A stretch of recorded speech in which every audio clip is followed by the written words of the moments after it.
Hi, this is Ram Gopal Verma and congratulations to iDream for reaching 1 million subscribers. అంటే ఇంత బిజీగా ఉన్న మీరు సడన్గా అంటే ఒక స్టేటస్ని చూసి బిజీగా ఉన్న మీరు సడన్గా ఖాళీగా అవ్వడం అనేది కొంచెం మనసుకు చాలా ఇబ్బందికరమైన విషయం. మీరని కదా ఎవరికైనా కూడా. కరెక్టే. అలాంటి పరిస్థితిని మీరు ఎలా ఓవర్కమ్ చేశారు? సిక్ అయిపోయాను. సిక్ అయిన తర్వాత మళ్ళీ ఇప్పుడు కదా రికవరీ, మళ్ళీ వాకింగ్ వెళ్తాను, బయటకు వెళ్తాను, అన్ని రకాలుగా హెల్తీగా ఉన్నాను కాబట్టి అదొక టైం అలా అయింది అనుకుంటాను. తప్పితే మళ్ళీ బయటకు వచ్చి నేను మరి అసలు చాలామంది అడుగుతుంటారు, మీరు ఇలా బయటకు వస్తారని ఎక్స్పెక్ట్ చేయలేదు, మళ్ళీ బయటకు వచ్చారు, ఎందుకు సినిమా లాక్ చేయట్లేదు చాలామంది అడుగుతుంటారు. నాకు ఆ క్రేజ్ అలాగ ఉంది, నేనంటే ఆ ఇష్టపడే అభిమానులు అలా ఉన్నారు. ఇంటికి వస్తాను చాలా ఫ్యాన్స్, వాళ్ళంతా అడుగుతుంది మీరు ఎప్పుడు సార్ మళ్ళీ యాక్ట్ చేస్తాను. ఇప్పుడు ఆ వాడు నేను కదా పిక్చర్ యాక్ట్ చేస్తున్నానయ్యా, ఆ సినిమా లేకపోతే మంచి సినిమా అవుద్ది, ఇంకా తప్పనిసరిగా మంచి సినిమాలు వస్తాయి, చేస్తాను అని చెప్తూ ఉంటాను. అలాగే ఆడియన్స్ నాకు క్రేజ్ ఉన్నందుకు చాలా ఆనందంగా ఉంది. ఉంది అనేది ఆ గ్యాప్, ఆ టైంలో మీ మనసు ఖాళీగా ఉండడం, అదొక ఒంటరితనం అని అది ఉంటుంది కదా, ఉండి దాన్ని ఎలా ఓవర్కమ్ చేశారు? మీరు ఎలా ఓవర్కమ్ చేశానంటారా? నేను నా సొంత ఎక్కువ టైం స్పెండ్ చేసేవానండి. ఓకే. వాడి చదువు కానివ్వండి, తర్వాత వాడు నన్నే గొడవ చేస్తాడు, నా సినిమాలు చూడవాడు, నా తమిళ సినిమా చూడండి, ఏదో ఒకటి అని చూస్తాడు, ఈ సినిమా బాగుంది డాడీ, ఈ సినిమా బాగుంది, ఎక్కువ సినిమాలు నేను చూపిస్తాడు డాడీ, ఇప్పుడు చేయట్లేదు కానీ హీరోగా అంటాడు, హీరోగా ఎట్లేదు కామెడీ సినిమాలు చూడొచ్చు అంటే చూస్తూ ఉంటాడు, అయ్యముడి మూడు కానీ అవి కానీ చూసి ఎంజాయ్ చేస్తూ ఉంటాడు. మళ్ళీ అలా చేయాలి డాడీ అంటుంటాడు. అప్పుడు ఎంతండి ఏజ్ ఇప్పుడు? వాడు ఇంజనీరింగ్ చదువుతున్నాడు ఇప్పుడు, సెకండ్ ఇయర్ థర్డ్ ఇయర్కి వచ్చి. ఎక్కడ? సిబిఐటి. ఓకే. మీరు యాక్టింగ్ చేస్తున్నప్పుడు మీరు చాలా సినిమాలకి షూటింగ్ వెళ్ళే ముందు మీ అబ్బాయితో కొద్దిసేపు గడిపాక కానీ షూటింగ్కి వెళ్ళేవారు కాదంట. అవును, అది ఎంత పెద్ద హీరో అయినా కూడా. నిజమే అది. నేను ఎక్కడ షూటింగ్లో ఉన్నా కూడా మా అబ్బాయి ఏం చేస్తున్నాడు, బయటికి వెళ్ళాడు, ఎక్కడికి వెళ్ళాడు అడుగుతూనే ఉండేవాడిని. అంత అంతే. 10 years తర్వాత పుట్టాడు బెన్నీ మాకు. అదే తెలిసింది. 10 years తర్వాత పుట్టాడు అనమాట. ప్రభు దేవల పుట్టాడు వాడు. అందుకు వాడి పేరు కూడా బెనెడిక్ట్ మైకేల్ అని పెట్టాం. ఓకే. వాడి పేరు కూడా అలా ఉంటుంది. వాడు అడిగేవాడు, ఏం డాడీ అందరి పేర్లు ఒకలా ఉంటాయి, నాది మాత్రం బెనెడిక్ట్ మైకేల్ ఏదో ఒక టైప్లో ఉంది పేరు అంటే, ఇంగ్లాండ్ పేరు రాదు, దాని కింద ఆలోచిస్తుంటే తర్వాత వాడికి అలవాటు, సార్ బెన్నీ అని పిలుస్తాం కదా డాడీ, అది చాలా నాకు అనేవాడు.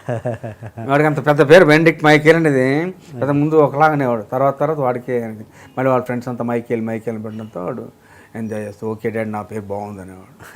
Okay sir. కానీ కొంతమంది అంటారు సుధాకర్ గారు చాలా షార్ట్ టెంపర్ అని, షార్ట్ టెంపర్ వల్ల కూడా కొన్ని సినిమాలు పోయాయి అని అంటుంటారు. ఎంతవరకు నిజం సార్?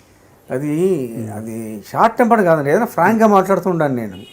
ఆయన ఒకరోజు ఇన్ని గంటలే షూటింగ్ అంటే అన్ని గంటలే వర్క్ చేసాను. ఎక్స్టెన్షన్ చేయాలంటే ముందు చెప్పండి, నాకు చెప్పకుండా నన్ను ఇబ్బంది పెడతారని. సో కొంతకాలం నేను 6 వరకే చేస్తూ ఉండాను. 6 తర్వాత షూటింగ్ ఉందనుకోండి ముందే చెప్పేవాడిని, నాకు 6 తర్వాత షూటింగ్ ఉంటే ముందే చెప్పండి, నేను ప్రిపేర్ అవుతాను మెంటల్గానే అని. అలా ఉండే తప్పితే నా వల్ల ఏ ప్రొడ్యూసరు ఏ డైరెక్టర్ ఇబ్బంది పడేవాడు కాదు, ఏది టెన్షన్ పెట్టేవాడు కాదు, అన్నీ ముందుగా చెప్తుండేవాడు. ఇప్పుడు మోహన్ బాబు గారు పిక్చర్ చేసినప్పుడు, తర్వాత ఇంకోటి పిక్చర్ చేసినప్పుడు కూడా ప్లెజెంట్గా యాక్ట్ చేసుకుంటామని తప్పితే టెన్షన్ పెట్టుకునేవాడు కాదు ఏమాత్రం. వాళ్ళు టెన్షన్ ఉంటారో అడిగేవాడు కాదు. సుధాకర్ ఈరోజు నైట్ షూటింగ్ ఉంటుందా, ఓకే అని అన్నారు. మోహన్ బాబు గారు కూడా అడిగేవారు, ఉంటుంది సార్ అనేవాడిని. అట్లా చేసుకుంటూ వెళ్ళిపోయిన తప్పితే ఎవరో నా వల్ల ఇబ్బంది కలిగేది కాదు. ఇప్పుడు సూర్యాంశం తర్వాత శుభాకాంక్షలు ఇవన్నీ చేసినప్పుడు నైట్ షూటింగ్లు ఎక్కువ ఉండేవి, అంత ప్రెజెంట్గా చేసుకుంటూ వెళ్ళిపోయాడు.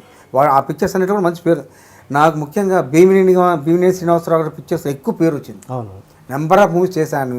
భీమినేని శ్రీనివాసరావు గారి పిక్చర్ అంటే కంపల్సరీ ఉండేవాడిని. అదే సూపర్ గుడ్ ఫిల్మ్స్ అండి. అవును తెలుసు. సూపర్ గుడ్ ఫిల్మ్స్ అంటే కంపల్సరీ నేను ఉండేవాడిని అనమాట. అవును. కానీ ఇప్పుడున్న పరిస్థితుల్లో అసలు కొంతమంది క్యారెక్టర్ ఆర్టిస్టులు, కమెడియన్స్ గంటల చొప్పున చేస్తున్నారు కదా. మీరు అంత బిజీగా ఉన్నప్పుడు కూడా ఎప్పుడు నాకు తెలిసి గంటల లెక్కన చేయనట్టున్నారు. చేసేవాడు.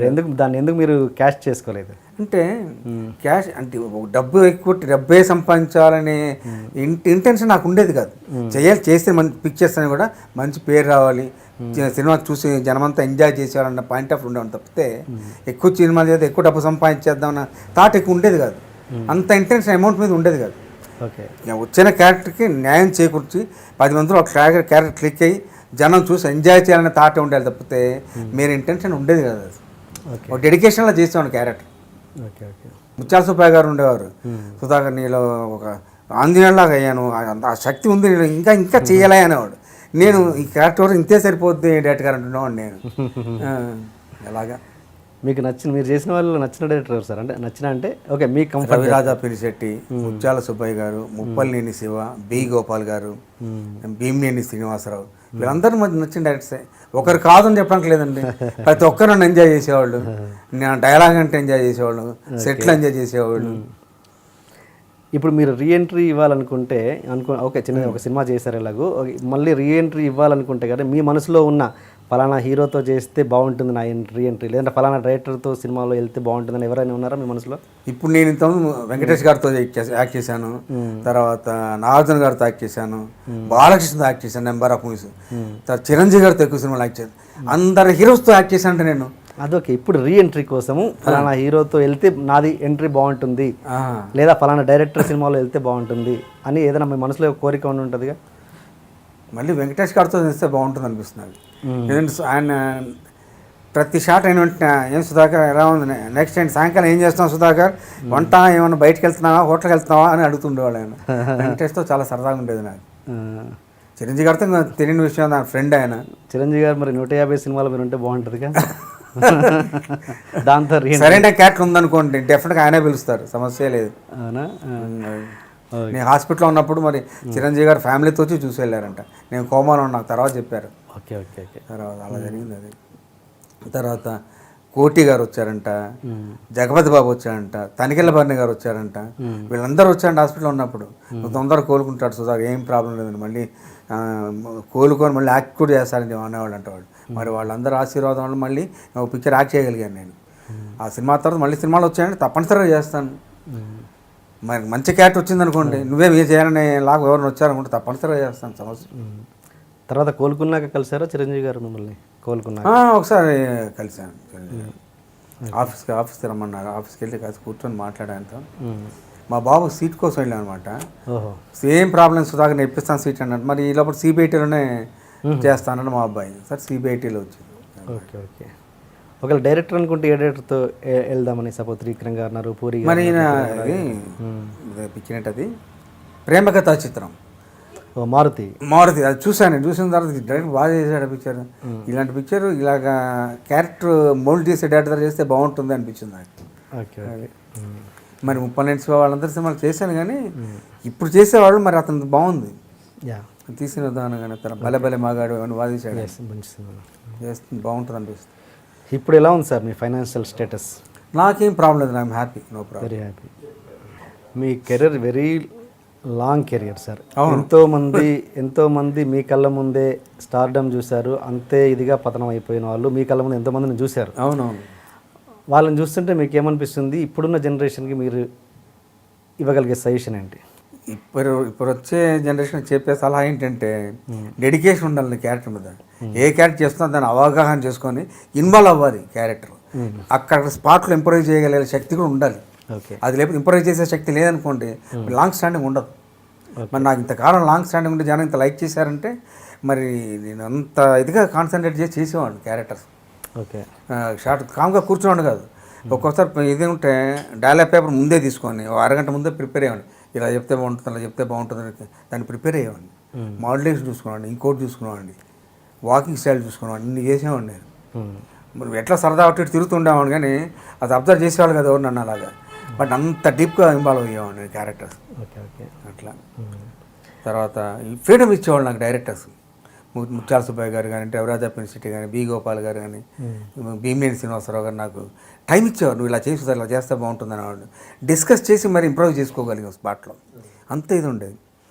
అంటే ఇప్పుడు ఓవర్ నైట్లో సక్సెస్ అయ్యి అంతే ఇదిగా పడిపోయే వాళ్ళ గురించి మీ కమెంట్ ఏంటి? ఎక్కడ తేడా కొడుతుంటుంది? అది కాన్సన్ట్రేషన్ లేకపోవడమే సమస్య.